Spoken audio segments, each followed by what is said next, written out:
দশম গ্রেড আমাদের কোনো দাবি নয়, আমাদের অধিকার। এবং আমরা বলতে চাই যে we are conscious of our rights. একজন স্নাতক ডিগ্রি পাস হিসেবে আমার অধিকার যে আমি দশম গ্রেড পাবো।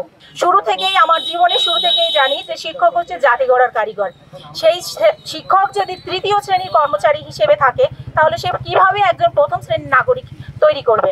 এজন্য একজন বৈষম্যযুক্ত শিক্ষক কখনো বৈষম্যমুক্ত জাতি করতে পারে না। আমার একটাই দাবি এবং আমার সকল শিক্ষকের পক্ষ থেকে একটাই দাবি যে আমাদের দশম গ্রেড দেওয়া হোক।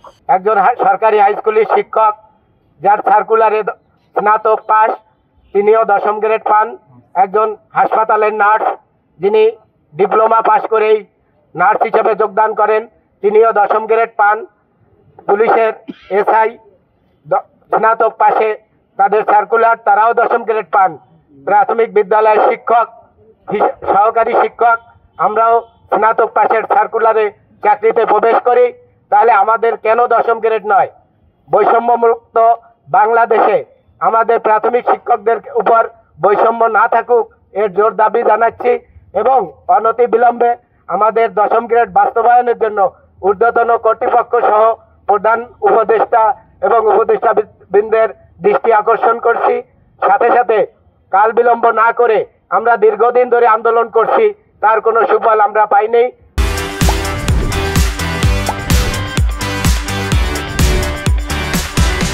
বিগত দিনে যে সরকার ছিল আমাদের কোনো দাবি দেওয়াই কর্ণপাত করেনি।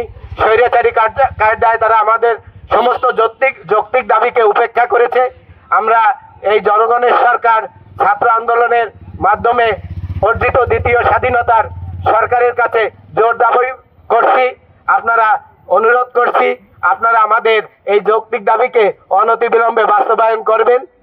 আমরা সকলেই জানি একটা ভালো ভবন তৈরি করতে হলে তার ভিত খুব মজবুতভাবে তৈরি করতে হয়, তেমনি একটি সুশিক্ষিত জাতি গড়তে হলে সর্বপ্রথম আমাদেরকে প্রাথমিকের দিকে নজর দিতে হবে। একজন শিশুর সঙ্গে সারাদিন কাটিয়ে একজন শিক্ষক যদি শান্তিতে ঘুমাতে চায়, প্রথমতে তার একটা ভালো বেতন নির্ধারণ করা জরুরি। সেই লক্ষ্যেই আমাদের দাবি, আমরা যদি বাংলাদেশে খোঁজ নেওয়া হয় প্রত্যেকটা শিক্ষক ঋণগ্রস্ত, প্রত্যেকটা শিক্ষক দায়গ্রস্ত। আমরা এই ঋণী থাকতে চাই না। আমরা বৈষম্য বিরোধী বাংলাদেশ, বৈষম্য মুক্ত বাংলাদেশে বসবাস করে আমরা বৈষম্য মুক্ত থাকতে চাই। আমরা যেখানে এই বাংলাদেশের শিক্ষা সমাজের ভিত্তি থেকে শুরু করেছি, সুতরাং আমাদেরকে ভালো পরিবেশ দিলে আমরা একটি সুন্দর শিক্ষা উপহার দিতে পারবো, সুন্দর জাতি উপহার দিতে পারবো। সুতরাং বাংলাদেশের বর্তমান সরকারের কাছে আমাদের দাবি, আমাদের দশম গ্রেড বাস্তবায়ন করে আমাদের দাবি পূরণ করবেন।